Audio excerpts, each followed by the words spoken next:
sobre saúde aqui no Jornal da Manhã da Jovem Pan Sorocaba. Nós temos uma parceira, uma médica, que vai falar conosco agora. É isso, Francisco? É isso, Rosana. Nós vamos agora falar um pouco da importância da imunização no país. Nós tivemos, durante alguns anos, no governo anterior, mudanças muito constantes na área de saúde, no Ministério da Saúde, e, de certa forma, a turma do Zé Gotinha desapareceu, né? O Brasil, que sempre teve índice de vacinação em massa muito grande, deixou de tê-lo. E hoje o governo atual faz um exercício importante, fortalecendo a necessidade e ampliação que hoje, em níveis muito baixos, nós estamos tendo os índices baixos de imunização da sociedade brasileira. Mesmo a poliomielite, que estava erradicada, nos passa a ser motivo de preocupação pela baixa imunização que nós temos tido nos últimos anos. E há um exercício muito forte do atual governo, ou seja, de uma política de Estado, né? Não é do governo, mas de Estado, que estabeleça o retorno de altos índices de vacinação. E para isso, nós temos na ponta da linha, ela que é alergologista, parceira aqui da casa, a doutora Daniele Maciel Alevato, que já está contatada aqui. Eu vou pedir para os nossos queridos Pedro e Grilo estabelecerem a imagem. Aliás, estavam todos felizes, viu, doutora Daniele, com a sua assistência aí em colocar o vídeo, assistente, toda uma equipe que a senhora tem em casa para resolver aqui. A equipe estava toda aqui muito feliz em poder fazer toda esta conexão. Mas piadas à parte, piadas internas à parte, doutora Daniele, muito bom vê-la novamente aqui com a gente, né? E falar sobre esse importante assunto que é a imunização e que não deixa de ter a ver também com alergia, né? Com certeza, Kiko. Bom dia a todos, né? Bom dia, Rosana, bom dia, Kiko, todos os ouvintes. E eu sou alergologista e imunologista, né? Então, eu sou super favorável à vacina, sempre aconselho meus pacientes a realizarem. E a gente teve uma campanha aí da vacina da gripe com bem pouca adesão, foi menos de 40%, e esse índice só vem caindo desde 2019, né? O índice da vacinação em 2019 foi 91%, em 2020 foi 95%, em 2021 foi 72%, em 2022 68%, em 2023 a gente está falando em menos de 40% a vacinação, a campanha da gripe. Então, isso é muito preocupante e não é só ela que cai, né? A gente sabe que cai todas as outras também em conjunto. E deixa de acreditar na vacina. É engraçado, né? Essa questão de colocar a dúvida da vacina da Covid, me parece que foi um desserviço a questão de imunologia, né? Porque nós temos uma ramificação muito grande, o SUS está em todo o país e nós sempre, em função de um país tropical, sempre tivemos doenças que havia necessidade da vacina. E de repente, né, a gente está retornando a esse olhar, a essa necessidade que a gente vê, e ver o Brasil sem acreditar em vacina ou achar que ela pudesse fazer algum mal, se pelo contrário ela faz muito bem. Quando a senhora fala na influenza, da gripe, nós podemos aí trabalhar uma faixa etária de pessoas idosas que podem ter complicações e levar até a morte. Então a gente acha que é uma coisa simples, mas determinadas vacinas, especificamente para determinadas faixas etárias, elas são uma questão de vida ou morte, ou então de uma doença que pode incapacitar de maneira definitiva, como a poliomielite as pessoas, né? Com certeza, Kiko. Quando a gente fala em vacinas, né, muita gente tem medo das vacinas, mas que nem a da poliomielite e a da gripe são de vírus inativados. O que é isso, né? São vírus mortos, que eles não vão causar doença na pessoa. Então, muita gente que eu ouço lá na clínica falar que eu me vacinei da gripe e depois eu tive a gripe. Provavelmente foi uma coincidência, né? Ela deveria estar gripada e começou com sintomas após a vacinação. Mas isso é um vírus que está ali morto, inativado, então não causaria doença na pessoa. E a gente está pensando em sistema imunológico, né? Então, todas as vacinas elas vão causar uma reação no nosso organismo que ele vai estimular, né? Então, até na investigação de imunodeficiência que a gente faz quando tem uma doença que o organismo não está funcionando muito bem, a gente investiga a reação à vacina. Então, é tão importante a vacina aí nas pessoas para a gente também investigar essa parte do sistema imunológico de estar funcionando. As vacinas que são oferecidas pelo Programa Nacional, em algumas delas, elas trazem um benefício também e a consequência a questão das alergias. A senhora que trabalha tanto com imunologia, né, especializada nesta área de imunologia e também na questão de alergia, existe um encontro positivo na medida em que as pessoas que fazem uso da vacina na influenza, por exemplo, em ter problemas menores de alergia? Existe essa possibilidade? Na alergia, eu digo que não. Mas no sistema imunológico isso é muito importante. A gente, além da gripe, existe a vacina da pneumococo, por exemplo, né?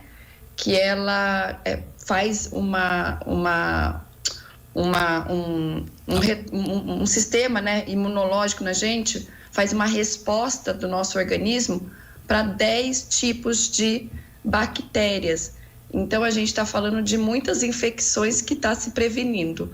Então, que nem tanto na criança quanto no adulto, existem algumas campanhas, né, de vacinação para pneumococo, por exemplo, que ela é muito importante, que vai evitar que a criança tenha doença e os idosos também, tá? A gente fala muito em vacinação de criança, mas cada faixa etária tem vacinas para isso.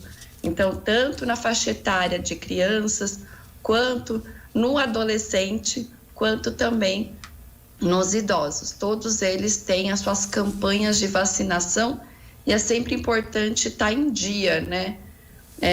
Na alergia em si ele não influencia, mas nosso sistema imunológico muito. Então, é uma resposta muito importante a gente ter essa vacinação. Eu estou falando com a doutora Daniele Alevato. Doutora Daniele é médica alergologista e imunologista. É importante a gente tratar de determinados. A gente percebe que a sociedade, a taxa de natalidade está menor, o censo já mostra isso, né? E nós vamos viver mais, portanto, nós teremos uma sociedade com pessoas mais velhas. A cada ano, a cada década, a gente vai perceber muito isso, né? Nós seremos mais velhos, a grande maioria. E precisamos estar produtivos, porque senão o sistema que abastece a previdência privada não aguenta. Ele precisa de que a gente consiga trabalhar por mais tempo. E se esse trabalho for prazeroso até depois da aposentadoria, que bom para todos nós. Mas a alergia no idoso, ela acontece de uma maneira igual na faixa etária em percentual, ou a pessoa ao longo da vida vai desenvolvendo determinadas defesas a alergias? O que a gente poderia falar de alergia na terceira idade? Ela se resolve, ou a pessoa que tem alergia vai ter para sempre, ou desenvolve algum tipo de defesa, de imunidade depois de um tratamento na área de alergia? Tá. Na parte da alergia, Kiko, então normalmente a gente tem desde o nascimento, né? Normalmente os pais são alérgicos e isso passa para a criança. É lógico que a gente nunca vai estar com a alergia sempre aflorada, sempre exacerbada, sempre tendo muitos sintomas. Mas em qualquer faixa etária a gente pode apresentar alergia. Até porque existem algumas alergias que com o uso de medicação ou o uso de algum produto que a gente vai adquirir essa alergia, né? Quando a gente pensa em alergia, né, e na faixa do idoso, por exemplo, a maioria das vezes a gente está falando de algumas reações medicamentosas.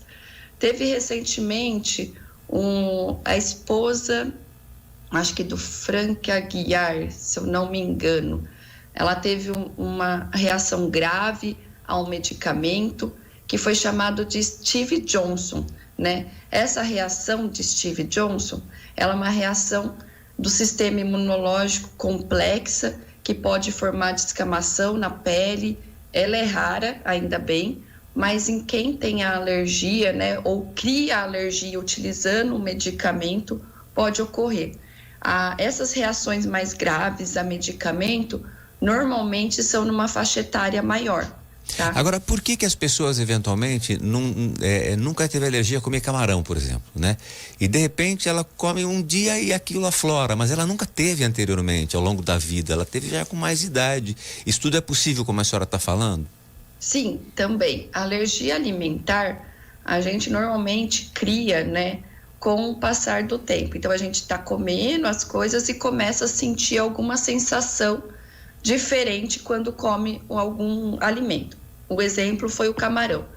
Então, muita gente às vezes comia antes o camarão, após comer um determinado tempo, né? Eu fui numa férias, comi camarão. Senti uma coisa estranha, coçou a garganta, parece que meu olho inchou. Então, aí já é um critério para investigar se tem ou não reação. Não vai comer novamente e ver qual tipo de reação futura, tá? A gente está falando de uma reação imunológica. Então, reação imunológica do nosso organismo, a gente não consegue saber qual que vai ser a próxima reação. A gente não consegue pautar, né, como é que vai ser a reação seguinte. Será que eu vou ter somente, de novo, os mesmos sintomas de coceira na garganta? Pode ser uma anafilaxia futuramente. Então, a gente, sempre que sentir alguma coisa estranha a algum alimento, vai investigar e não faça o teste de provocação oral em casa, né? Perfeito. Fazer lá, comer de novo e ter a reação. Eu estou falando com a doutora Daniele Alevato, ela que é imunologista e alergologista. Doutora Daniele, por que a gente, ou pelo menos é uma sensação que eu tenho, por que a gente pega mais doenças no período do inverno? Isso é uma percepção ou é uma realidade? É uma realidade, né, Kiko? A gente, no inverno, a gente fica mais fechadinho, né? Querendo ou não, é um período que a gente não gosta muito de sair na rua, deixar a casa arejada, os ambientes que a gente frequenta também estão mais fechados e aí a circulação tanto de vírus e bactérias fica maior. Normalmente no verão, né, a gente deixa mais arejado, então essa circulação não fica tão próxima, tão restrita no local.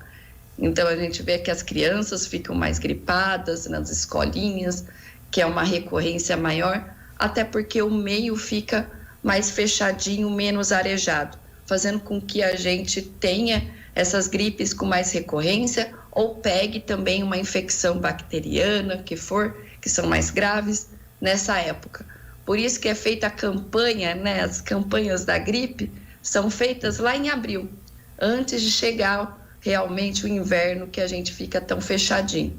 Então, a gente pede sempre para os pacientes se vacinarem na época de campanha para ter essa prevenção agora, né? Que é no inverno de junho e julho.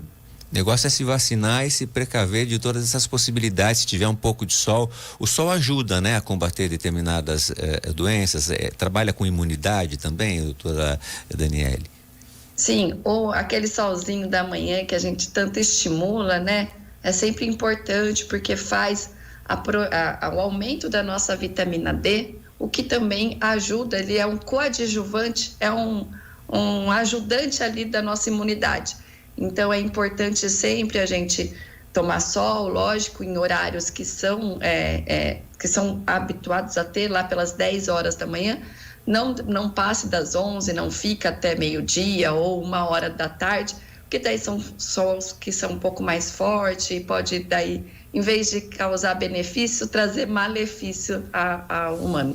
Doutora Daniele, de maneira genérica, quais são os marcadores que a senhora, ao atender um paciente na questão de imunologia e de alergia, quais são os marcadores importantes de exames genéricos, não estou dizendo nem os específicos, que podem mostrar uma porta para ser investigada? Por exemplo, a gente está falando em vitamina D, sol, é um índice que tem que estar legal no organismo de qualquer paciente. Existem outros marcadores importantes para a gente observar no momento em que se faz uma anamnese, um cuidado e uma prevenção ou manutenção para não ter crises de alergia, quaisquer delas? Certo. Nas crises de alergia, a gente faz a investigação, né, quando os pacientes têm sintomas. Então, falando em alergia, normalmente sintomas como o edema, né, o inchaço em qualquer parte do corpo, a tosse em si, então a gente tem que investigar por que a pessoa está tossindo tanto, né, por que ela espirra tanto. Então, isso são critérios para a gente fazer uma investigação mais a fundo. Na parte da imunidade, existem alguns marcadores aí que a gente também pede para o paciente ir procurar um imunologista, né? Quais são? Então, se ele está tendo que utilizar antibiótico com recorrência, tendo muita infecção de garganta, muito otite, pneumonias, eu tive mais que 3 pneumonias aí no ano, isso não é normal, né, Kiko? Então tem que investigar renite, a né? parte da imunidade. Renite alérgica também, que tem, né? A gente acaba vendo acontecendo. Tem que investigar, né? Falando da parte da alergia, a gente possui as vacinas também, a gente falando em vacina, né? Tanto as vacinas do calendário SUS, na parte da alergia existem as vacinas também para os alérgicos. O que é isso? A gente faz como se fosse ali a vacina das campanhas em si de prevenção. A gente dá o alérgeno para o paciente, ele cria uma resposta, criando uma tolerância quando tem o contato. Vamos passar isso para o nosso dia a dia. Quando a gente toma a vacina da gripe, por exemplo, né, eles têm tanto de 3 cepas, né, que possui 3 tipos ali da influenza, né, do vírus da influenza, quantas vezes nas redes particulares que existe 4 cepas. Então, a gente toma, a gente vai ter uma reação imunológica, né, de resposta a esse vírus que está morto, inativado, que não vai causar sintomas, mas ele vai causar uma reação de resposta do nosso organismo, fazendo com que quando a gente pega, né, quando a gente tem o contato realmente com aquele vírus, não vai ter tantos os sintomas, vai ter uns sintomas mais baixos, vai ser tipo uma dorzinha de cabeça, uns espirros, muito mais leve que se você tivesse tomado, não tivesse tomado e tivesse pego. Na parte da alergia, essa vacina vai fazer com que quando você entra em contato com o alérgeno, você também vai ter esses sintomas amenizados. Você não vai ter aqueles espirros, não vai ter a coriza, não vai ter a coceira nasal, às vezes aquela coceira na garganta, até a tosse, quando está bem exacerbado. Muito bem. Doutora Daniela, então, para resumir, vamos à vacina. É importante a gente ir naquelas que estão programadas no calendário nacional do país, através do SUS. Também aqueles que têm alergia vão procurar o seu alergologista na possibilidade de fazer vacinas específicas para alergia, para as pessoas que convivem com muita dificuldade, com inúmeras alergias, das quais nós já colocamos no dia de hoje em outras oportunidades. E agradecer muito a sua participação e essa importante alerta e convocação de que as pessoas tomem as vacinas, né, doutora Daniela? Eu quero agradecer muito a sua participação. Com certeza, Kiko. Hoje eu vim aqui principalmente para alertar as pessoas a não deixar de se vacinar. Segue o calendário do SUS. São vacinas totalmente estudadas, né? Elas têm vacinas que nem já passaram, a da poliomielite, por exemplo, foram décadas estudando lá, mais de 20 anos estudando a vacina para as pessoas não tomarem hoje em dia, deixa a gente realmente preocupado sobre como é que vai ser o futuro aí do retorno dessas doenças que eram erradicadas aqui no nosso Brasil, então no nosso país. E então eu venho hoje aqui alertando nem um pouco da alergia, mas falando um pouco mais sobre a campanha de vacina do SUS para retornarem, né, essas vacinações que está sendo realmente preocupante no nosso país. Doutor Daniele, muito obrigado por essa prestação de serviço público e logo mais a gente acaba falando ainda mais sempre das novidades muito positivas em relação à imunologia, nos atualizando, prestando serviço à nossa comunidade. Um grande dia, obrigado, doutora Daniele Alevato, que é alergologista e imunologista, que falou aqui na Jovem Pan. Obrigado e um bom dia. Obrigada, até mais. Vamos agora a um café Excelsior. né? E produtos da Padaria Real, e daqui a pouco a gente volta com muito mais nesta edição do Jornal da Jovem Pan Sorocaba. Jornal da Manhã. Saúde. Oferecimento Instituto Homem. Cuidando da sua saúde sexual. WhatsApp 0800 910 1111. Clínica Médica Alevato. Especialista em alergias e imunologias. Acesse clinicalevato.com.br. Hospital Evangélico de Sorocaba. Cada vez mais completo para você. Site www.evangelicohospital.com.br. Estimulação magnética transcraniana. Saiba mais, 3031 4010.